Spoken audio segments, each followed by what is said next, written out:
In fact, we have no idea what she did after leaving Century 21 around 6 p.m. the day before. We can only guess where Sneha was at 8:46 on September 11th, 2001, when a Boeing 767 slammed into the North Tower.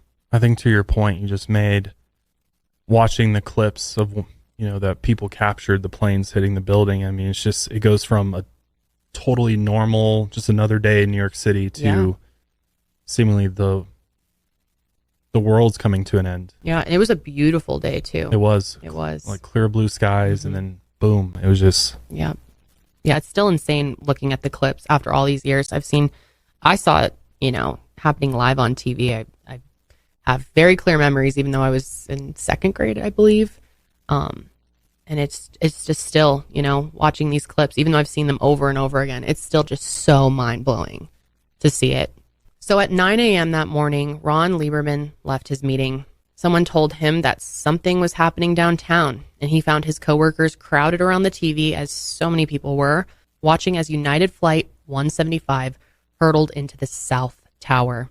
And that's when it really turned from, confusion and thinking that it may have been an accident to people realizing we were under attack. Yeah. He called her mom and her brother, but none of them had heard from Sneha. Ron was really worried, but he had never really considered that she was in one of the towers. She didn't have any plans to be there that he knew of, and not a whole lot of reason to be there in the first place. His fear stemmed from the fact that he hadn't seen his wife in over 24 hours at this point. He worried that maybe the night before she had been kidnapped or hit by a car. But obviously, given the attacks that morning, the staff at Jacoby were expecting a surge of critical patients. So Ron waited there. But this rush of patients never actually came. At 3 p.m., he asked his boss if he could leave early to find Sneha, and they agreed to let him go.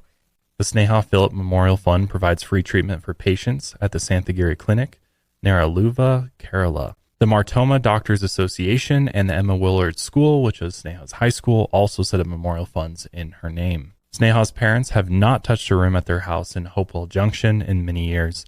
Everything is still just as they left it. Her artwork is framed all over the house, as is her medical degree. Each spring, her mother plants pansies in her honor because she always loved the blooms. But anyway, the reason we're bringing this up is because there was an anonymous postcard sent in, and obviously we have no idea if this is related to Sneha's case, but so many people point this out, so we wanted to at least mention it. It says, and it has a picture of the Twin Towers with giant smoke clouds around them, and it says, "Everyone who knew me before 9/11 believes I'm dead."